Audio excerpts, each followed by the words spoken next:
बिस्मिल्लाहिर्रहमानिर्रहीम। एक मरतबा फिर हम लोग यूनिट नंबर 10 डीसी सर्किट्स के टॉपिक पर ही बात करेंगे। लास्ट सेगमेंट में हम लोगों ने रेजिस्टर के टॉपिक पे डिस्कशंस की। रेजिस्टर क्या होता है, रेजिस्टेंस क्या होता है, रेजिस्टेंस किस पर डिपेंड करता है, रेजिस्टेंस मालूम करने का फॉर्मूला क्या है। स्टूडेंट्स, अगर आपको याद हो तो हम लोगों ने लास्ट टाइम रेजिस्टेंस मालूम करने के लिए ये फॉर्मूला ड्राइव किया था, R is equal to rho L over A। लेकिन उसके साथ मैंने आपको ये भी बताया था कि ये रेजिस्टेंस कंडक्टर का कैलकुलेट तो करके देगा, लेकिन at 0 degree Celsius, at 0 degree Celsius. क्योंकि ये 0 डिग्री सेल्सियस पे रेजिस्टेंस निकाल के देगा, तो इस रेफरेंस से हम लोग इसको ऐसे भी लिख सकते हैं, R0 R0। तो इसमें और इसमें कोई फर्क नहीं है। R और R0 ये सिर्फ कंफर्म कर रहा है कि ये रेजिस्टेंस 0 डिग्री सेल्सियस पर आपको प्रोवाइड करता है। स्टूडेंट्स, इस इंफॉर्मेशन से तो आपको ये क्लियर हो गया होगा कि इसका मतलब ये हुआ कि कंडक्टर का रेजिस्टेंस डिफरेंट टेम्परेचर पे डिफरेंट होता है। क्योंकि मैं बार बार बोल रहा हूं कि ये 0 डिग्री सेल्सियस पे देगा। याद रखिएगा, किसी भी कंडक्टर का रेजिस्टेंस डिफरेंट टेम्परेचर पे हमेशा डिफरेंट होता है, यानी रेजिस्टेंस और टेम्परेचर एक दूसरे के हमेशा डायरेक्टली प्रोपोर्शनल होता है। रेजिस्टेंस और टेम्परेचर एक दूसरे के हमेशा डायरेक्टली प्रोपोर्शनल होगा। पहले थोड़ा समझते हैं इसको। देखिए, रेजिस्टेंस का वर्ड तो अभी अभी हमने आपको क्लियर किया कि वो होता क्या है ना, कि जब इलेक्ट्रॉन्स कंडक्टर में फ्लो करता है, कंडक्टर के मॉलिक्यूल्स उसके फ्लो को रेजिस्ट करते हैं, रेजिस्ट करने की एबिलिटी रेजिस्टेंस। अच्छा, टेम्परेचर क्या होता है? टेम्परेचर कहते हैं हॉटनेस या कोल्डनेस को, या ऐसे बोलो, कंडक्टर्स के मॉलिक्यूलों की काइनेटिक एनर्जी का दूसरा नाम है टेम्परेचर। काइनेटिक एनर्जी के का दूसरा नाम क्या है? टेम्परेचर। काइनेटिक एनर्जी किस पे डिपेंड करता है? वेलोसिटी पर। तो इसका मतलब है कंडक्टर का टेम्परेचर किस पे डिपेंड करेगा? वेलोसिटी पर, कंडक्टर के मॉलिक्यूल्स की वेलोसिटी पर। ठीक है, चलिए ये बात समझ आ गई। अब फर्स्ट कीजिए कि मैंने आपको ये कंडक्टर वायर दिया, इसमें बहुत सारे मॉलिक्यूल्स हैं, मॉलिक्यूल भरे हुए हैं, इसके सॉलिड है ना, मॉलिक्यूल तो भरे हुए हैं, मॉलिक्यूल भरे हुए पूरे, मॉलिक्यूल भरे हुए पूरे।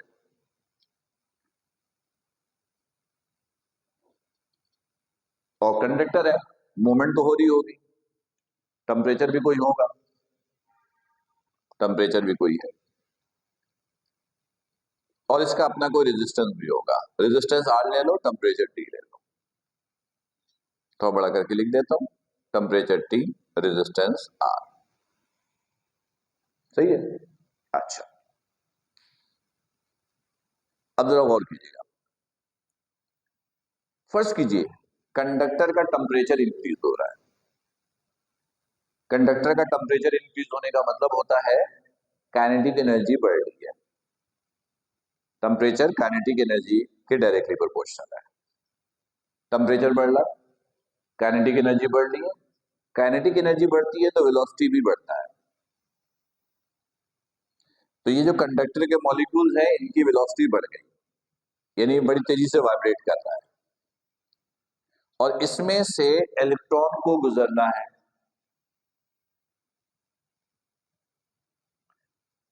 तो उसका गुजरना पहले के मुकाबले में आसान हो जाएगा या मुश्किल हो जाएगा? मुश्किल हो जाएगा। अगर गुजरना मुश्किल हो जाएगा तो रेजिस्टेंस क्या हो जाएगा? बढ़ जाएगा। ठीक है, चलिए अब मैं दूसरे तरीके से भी समझाऊं। कंडक्टर का टेम्परेचर बढ़ रहा है, काइनेटिक एनर्जी बढ़ रही है, वेलोसिटी बढ़ रहा है। जब कंडक्टर के मॉलिक्यूलों की वेलोसिटी बढ़ती है तो उनके अंदर एक हीट प्रोड्यूस होता है, हीट बढ़ती है। जब हीट बढ़ती है तो उसमें से किसी चीज का फ्लो जो होता है ना, वो पहले के मुकाबले में मुश्किल हो जाता है। मुश्किल होने का मतलब है रेजिस्टेंस क्या हो गया? बढ़ गया। यानी टेम्परेचर बढ़ाने से रेजिस्टेंस क्या हो रहा है? इंक्रीज हो रहा है। देखिए फर्स्ट कीजिए ये क्लासरूम है, सब बैठे हैं और इनकी मूवमेंट हल्की हल्की चल रही है, कोई आगे पीछे हल्का सा मूव कर रहा है, मैं गुजर रहा हूं। मुझे गुजरने में जो प्रॉब्लम हो रही है वो रेजिस्टेंस है। फिर इस कमरे का टेम्परेचर बढ़ा, स्टूडेंट्स यानी मॉलिक्यूलों की काइनेटिक एनर्जी बढ़ी, आपकी वेलोसिटी बढ़ गई। अब आप कमरे में बड़ी तेजी से आगे पीछे मूव कर रहे हो और मुझे उसमें से गुजरना है, तो मेरा गुजरना पहले के मुकाबले में आसान हो जाएगा, मुश्किल हो जाएगा? मुश्किल हो जाएगा। तो इसका मतलब है कि रेजिस्टेंस क्या हो गया? बढ़ गया। टेम्परेचर बढ़ाते हैं तो रेजिस्टेंस भी क्या होता है? इंक्रीज हो जाता है। क्या होता है? इंक्रीज हो जाता है। रेजिस्टेंस और टेम्परेचर एक दूसरे के डायरेक्टली प्रोपोर्शनल। अगर चेंज इन टेम्परेचर ज्यादा होगा तो चेंज इन रेजिस्टेंस भी ज्यादा होगा। टेम्परेचर रेजिस्टेंस के डायरेक्टली, तो चेंज इन टेम्परेचर ज्यादा तो चेंज इन रेजिस्टेंस भी ज्यादा। तो मैं इसको चेंज की फॉर्म में लिख रहा हूं, डेल्टा। ये चेंज की फॉर्म में लिखा मैंने, राइट? अच्छा, अब एक काम और करते हैं। ये कंडक्टर है,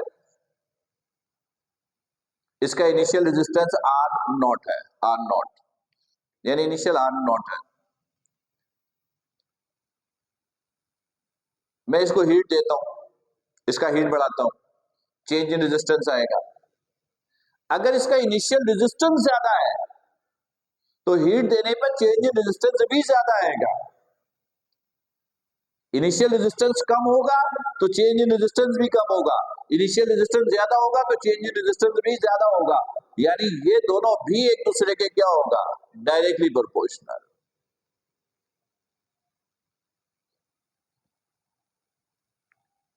यानी याद ये रखना है, लबो लहजा ये हुआ कि किसी भी कंडक्टर का रेजिस्टेंस टेम्परेचर पे डिपेंड करता है, इसके अलावा उसके इनिशियल रेजिस्टेंस पे भी डिपेंड करता है।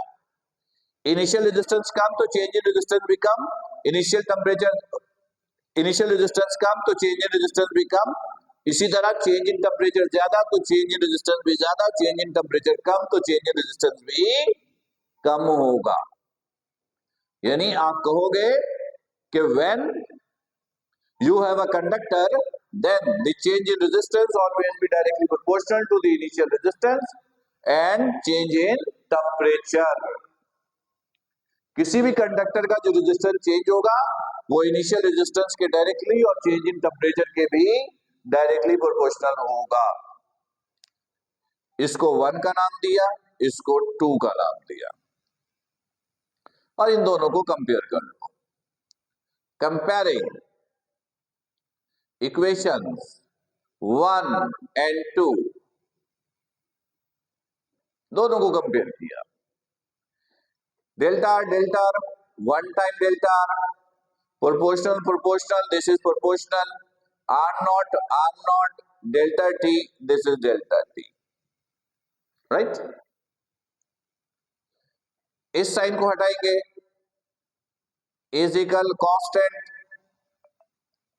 Are nought delta T. यहां पे कांस्टेंट यूज करते हैं अल्फा। क्या यूज करते हैं? अल्फा। और अल्फा को बोलते हैं coefficient of temperature, coefficient of temperature. ये कोफिशिएंट ऑफ टेम्परेचर होता क्या है? गौर से सुनिएगा। आपके पास एक कंडक्टर है, उसका रेजिस्टेंस 1 ओम्स है। कितना है? 1 ओम्स। उसका टेम्परेचर 1 डिग्री सेल्सियस। आपके पास एक कंडक्टर है, उसका टेम्परेचर 1 डिग्री सेल्सियस या 1 केल्विन इंक्रीज कीजिए। उसका टेम्परेचर 1 डिग्री सेल्सियस या 1 केल्विन इंक्रीज कीजिए। 1 डिग्री सेल्सियस या 1 केल्विन टेम्परेचर इंक्रीज करने से उस कंडक्टर के रेजिस्टेंस में जो चेंजेस आएगी उस वैल्यू को बोलते हैं अल्फा। उस वैल्यू को क्या बोलते हैं? अल्फा। और इसका यूनिट याद रखिएगा, अल्फा का यूनिट होता है इनवर्स केल्विन या inverse degree celsius, inverse kelvin या inverse degree celsius, right. Okay, इसे इक्वेशन 3 का नाम दीजिए। मैंने लिखा equation 3 can be return as, 3 can be return as,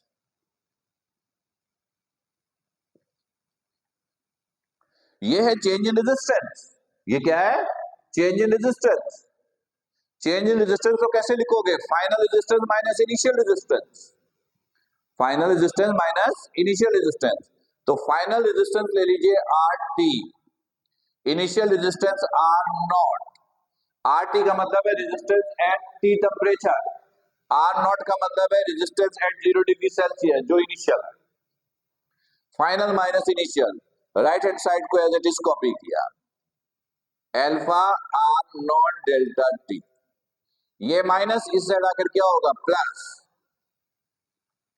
this is plus R nought delta T. दोनों में से कॉमन क्या आया? आर नॉट कॉमन, यहां रह गया 1 plus alpha, this is delta T.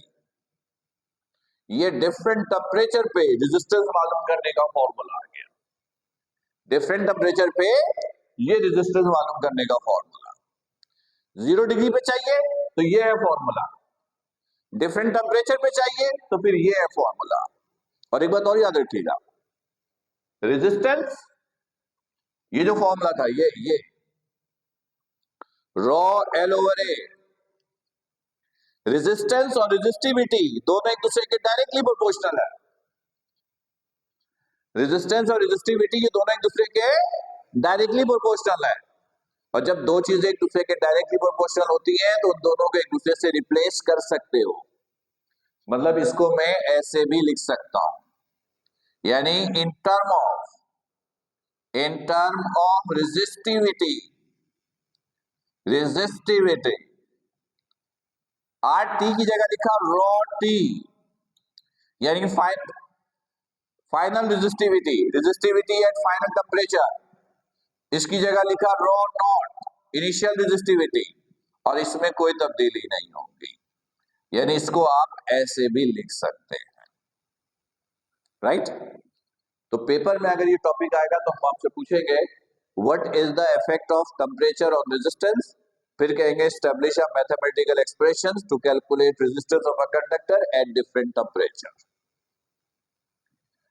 हम पूछेंगे कि टेम्परेचर का किसी कंडक्टर के रेजिस्टेंस पे क्या इफेक्ट होता है, और किसी भी कंडक्टर का रेजिस्टेंस डिफरेंट टेम्परेचर पे मालूम करने के लिए एक मैथमेटिकल एक्सप्रेशन ड्राइव करके दीजिए। तो ये सारा काम हमने आपको करके दिया। उम्मीद है कॉन्सेप्ट बिल्कुल क्लियर होंगे। अगर कोई प्रॉब्लम हो तो राइट डाउन करके रखिएगा ताकि लाइव सेशन में आप मुझसे डिस्कस करें।